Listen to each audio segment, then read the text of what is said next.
In episode 8, the family heads over to Scotland on the heels of Willow and Connor's play opening up on Broadway, and they're going there because they're visiting Logan's hometown because he's being honored. And during their trip, Rhea has taken it upon herself to throw a massive surprise party for Logan. And right before the family leaves on the plane, Shiv is trying to garner support that Rhea must be stopped. On the plane ride, however, Logan is lamenting the fact that he has to go over, and Jerry says, we can cancel, but he says, no, this will be a good platform to name my successor. He then gets interrupted by Carolina, who says, we do have an issue.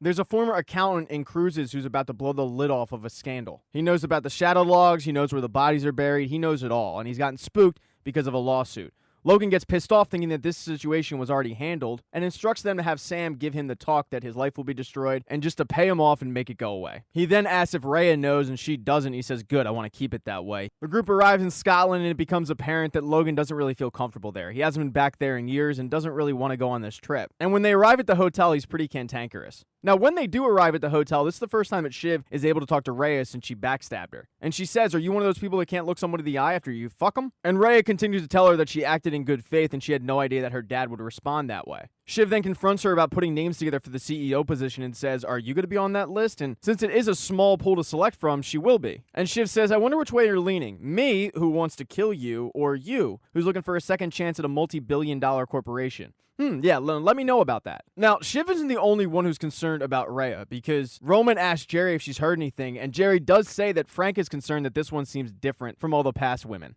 Logan seems to be lacking focus right now, and the shareholder vote is going to be very close. And if the board gets replaced, it's going to be a clean sweep. So Jerry has taken it upon herself to invite Edward Asgarov in the hopes that Roman can meet with him and possibly seal that deal. Because right now, they need options. But while Shiv and Roman are worried about Rhea taking over the company, Marcia is worried about Rhea being Mr. Steal Your Man. And she confronts her about it, asking if she's tested regularly for STDs, because Marcia and Logan still sleep together, and she has no idea who Rhea is sleeping with. Rhea thinks this is very inappropriate, but Marcia lets her know that she's won some battles and she's lost some battles. But when she's lost, the other person always ends up losing an eye. The uncomfortable conversation is broken up by Logan, who wants to talk to Rhea and get an update. And Rhea lets him know that there's a little bit of turbulence going on right now and rats out both Marcia and Shiv. And Shiv just wants to mess with her at this point. And at cocktail hour, she has Kendall float the name Rose to her, who is somebody from Logan's past that he doesn't like to bring up. And during a toast that Rhea gives, she first toasts Logan's mom, and then she toasts, quote, his sister Rose. And immediately she knows that that was probably not the best name to give. But that's not where the bullying stops, because the kids continue to go at Rhea, mentioning her mother's political views, which are the exact opposite of the Roy family's, and her drinking issue, or I should say lack thereof.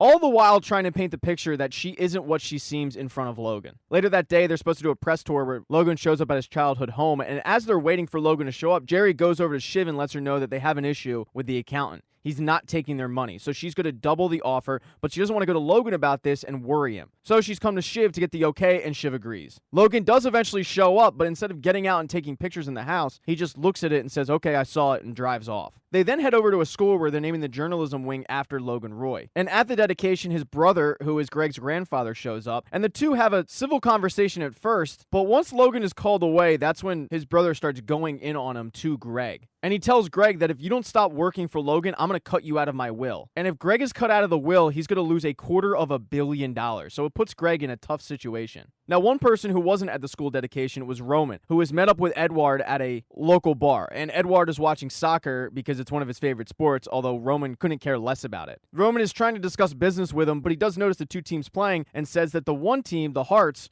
were his dad's childhood team. And this is really the only Scottish thing that Logan loves. So Edward proposes that the two buy the team. And Roman's all for it, even though he doesn't know anything about soccer and couldn't care less about the sport. After his trip at the bar with Edward, he heads back to meet with his brothers and Shiv has had enough of Rhea and is trying to get support that she needs to go. The issue is, Rhea has gotten every single one of them on her side, sweet-talking all of them, and it's blowing Shiv's mind that they can't see through it. And in their opinion, she's just jealous of the fact that she's about to lose the company that she thought she was going to inherit. But according to Connor and Kendall, maybe it's best that they do have an outside voice control the company. So while she's lost her sibling, she thinks she has her husband in the bag until she talks to him about it and learns that Tom is also on Team Rhea because it's best for his future if maybe Rhea controls things as opposed to his own wife. And while this is shocking to Shiv, she does tell him, I was promised the gig of CEO, and I'm still gonna fight for it, whether you like it or not. Everybody then go inside and waits for Logan to show up, and when he does, they surprise him, but he hates that. He immediately storms outside, shocked at what he just saw, and Marcia lets him know that Rhea thought it was a good idea, so they go back inside and they start mingling with people. And one of those people is Kendall's new fling, an actress from Connor and Willow's play that he hooked up with and then flew out to be there. And Kendall Roy is smitten. I mean, he's fallen hard for this girl. So Kendall goes and introduces her to his dad, and Logan gives her the time of day, but then walks over and starts talking to Shiv, saying, have you seen Kendall's new girl? And they both agree that it probably won't last. They then agree to have a truce for the night, and she gives him a present of a book with a bunch of pictures of all the houses they've ever owned. But he's not really in the right mindset because his big concern right now is Rhea and if he actually did get played. She just doesn't appear to be who she said she was. And it's freaking him out, the fact that he was lied to, even about small details like her drinking, but then also the fact that she had all of his contacts and he didn't even know this party was coming. So he's starting to second guess whether Rhea would actually be good at the CEO job. Jerry comes over and interrupts and wants to go over the itinerary for the rest of the party, and he says, let me go to the bathroom first. And in the bathroom, he's approached by cousin Greg, who is dealing with the issue of his grandfather telling him, you either quit working for Logan or you continue to and not get your inheritance. So Greg dances around the issue but says it's been fun, but I have to resign because of my grandfather. And Logan says, look, your grandfather's a pussy. That's why he's never made anything of himself. He's not going to cut you out of his will, so you can choose